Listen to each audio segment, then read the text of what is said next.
Welcome to Rattletrap Garage. In this video, I'm going to be showing you how to do valve guide seals on a small block Chevy head. I've done the rest of them, so we're just going to be doing this one. We're just going to do the O-ring type seal. And all it takes is a pick, this valve compressor tool, and sometimes it's nice to have some needle nose pliers. I guess these are kind of a bent needle nose.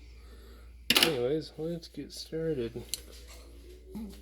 So, first you want to hook the tool on here. You want to get both springs, the inner. I guess it helps if you unscrew that first.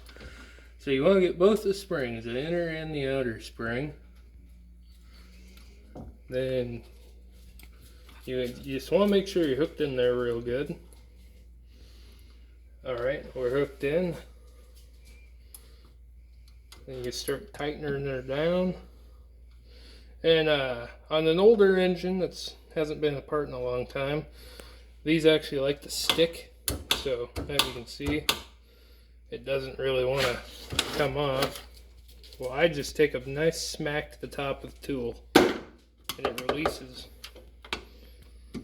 Then I finish tightening them down, and then those little retainers, they like to stick into the head of the valve sometimes. I drop that one on the floor. You'll have that with the big jobs. Then they won't want to always come off because the old O-ring is dried inside of the head of the valve. So just get in there with your pick, shatter that old O-ring to pieces and try to pick it out the best you can. There we go. So just leave the tool on the spring. This isn't the proper way of doing it. I'm just using some old gloves. Get the old rubber off the top of the valve. Usually you'll go in here and clean this more thoroughly. This is just for demonstration. So we're all good. Got out my old O-ring off of there. Alright, a little cut there. I had to pick up my little retainers. Now, what we want to do is take our tool with our spring, slide her back. Actually, I missed a step.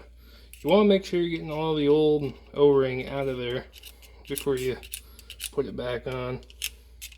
Sometimes they like to be sticky. Alright, now we can set our spring and tool back on there. And you take your new O-ring and you plop her on top of the valve there.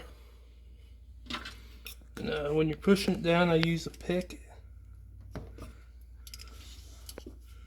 And then they like to stop here, but you gotta get them down just a little further past that ridge that the retainers lock onto.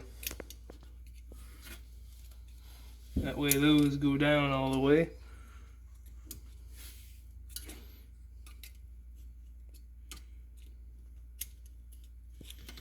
I gotta get the valve up too.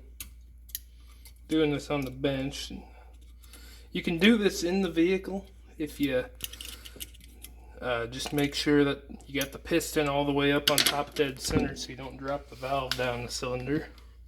That's not gonna be fun if that happens. Now you got the O-ring in there. We can take our little retainer clips. You want the skinnier side pointing down. Set those guys in there.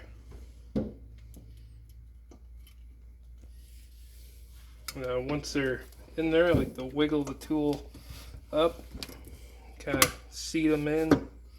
These ones are kind of being a butt. Alright, I think I got them. Then you can start unwinding your tool.